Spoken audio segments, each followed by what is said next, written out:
We are continuing to follow breaking news out of Fort Novosel tonight. A deadly helicopter crash killing the pilot and sending another person to the hospital. Good evening, I'm Michael Rinker. And I'm Jessica Gauthier. An Apache helicopter crashed this afternoon during routine flight training with 2 people on board. WDHM's Christian Jones is live outside of Fort Novosel with the latest on the crash and the aircraft in a recent history of military chopper crashes. Christian.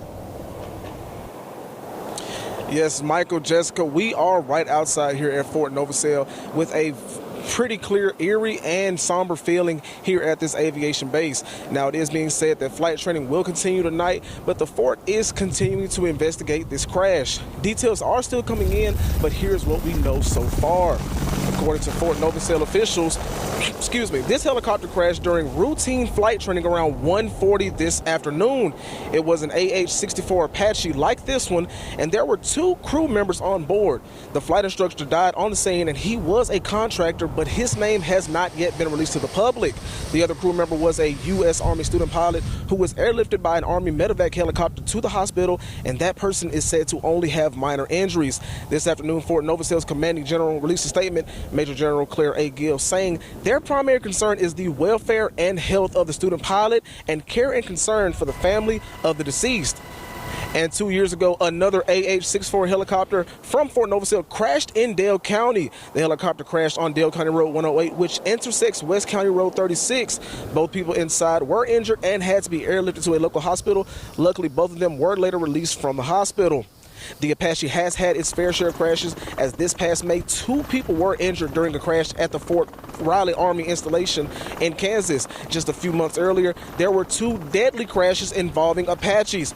Last February, 2 pilots were killed during a crash in Mississippi, and another Apache crashed that month near Salt Lake City. 2 pilots managed to free themselves from the wreckage and survived. After those crashes, the Army National Guard temporarily grounded flight missions, conducting a stand down to review safety policies and procedures. Almost a year before that, though, however, 2 helicopter crashes prompted the Army to ground all of its helicopters over safety concerns. In March of 2023, 2 Army Black Hawk medical evacuation helicopters crashed northeast of Fort Campbell, Kentucky, killing 9 service members. A month later, another crash involving 2 Army helicopters in Alaska killed 3 soldiers. The Army grounded all Army aviators except those engaged in critical missions, making them complete new training.